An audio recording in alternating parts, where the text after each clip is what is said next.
pada kesempatan kali ini, saya ingin menjelaskan tentang muhasabah 2022-2023. Apa yang kita harapkan dari muhasabah ini? Sebenarnya layaknya perusahaan, masyarakat Islam pun perlu manajemen. Mengapa? Karena kita ingin tujuan pribadi dan masyarakat itu saling kuat menguatkan. Ada tujuan bersama yang semua muslimin sama. Rabbana atina fid dunya hasanah wa fil akhirati hasanah wa qina azabannar. Itu kan harus diatur tuh, bagaimana caranya di dunia kita baik, di akhirat baik, kita selamat dari api neraka. Nah, itu kan perlu manajemen tuh. Gimana caranya supaya kita align, keinginannya sama.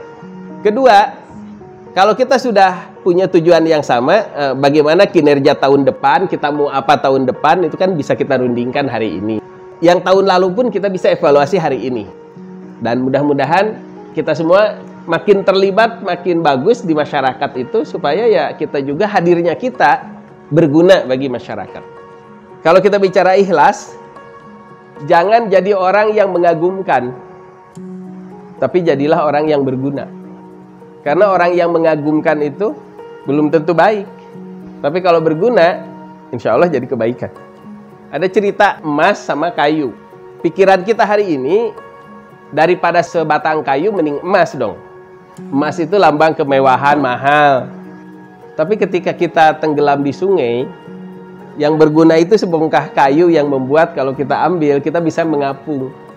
Emas itu ya tetap aja tenggelam. Biar dia 10 gram, biar dia 1 kilo.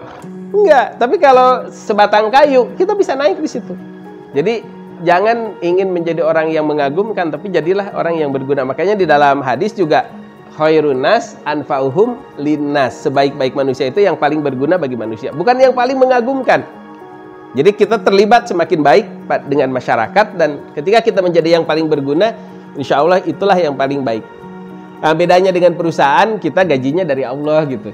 Kalau di perusahaan memang ada yang namanya performance management, itu ada hubungannya juga dengan promosi, nanti ada hubungannya juga dengan gaji.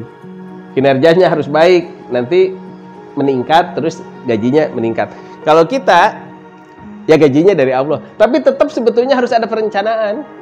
Baik skala diri, skala keluarga, skala yayasan, sampai kepada yang lebih besar, makin terencana makin bagus. Sehingga kepentingan itu tidak bertentangan. Kalau kepentingan bertentangan, jangankan skala besar, skala masyarakat, skala keluarga aja bertentangan kan awet rajet kalau bahasa Sundanya.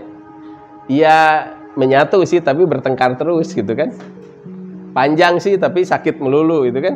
Nah itu karena tidak align. Nah sekarang mari kita akan coba tulis nih sekarang. Apa yang pernah ibu pikirkan, 10 aja, yang ingin terwujud di tahun ini. Yang harapannya dari Januari sampai Desember itu terlaksana. Nah, sekarang coba tulis dari 10 ini yang terwujud. Sekarang lihat catatan itu, prosentase yang dilingkari itu prosentase kinerja kita di tahun ini secara pribadi. Kalau tercapainya di atas 80%, dari 10 itu 8 tercapai, itu bahasa gayanya excellent, luar biasa hidup ibu. Kalau dari 10 itu 7 sampai 8 tercapai, itu sudah sangat bagus. Sudah sangat bagus. Kalau yang tercapainya 6 sampai 7, itu sudah bagus. Tercapai 5 sampai 6 tadi, itu ya lumayan lah, fair kalau bahasa yang lumayan, sudah lumayan.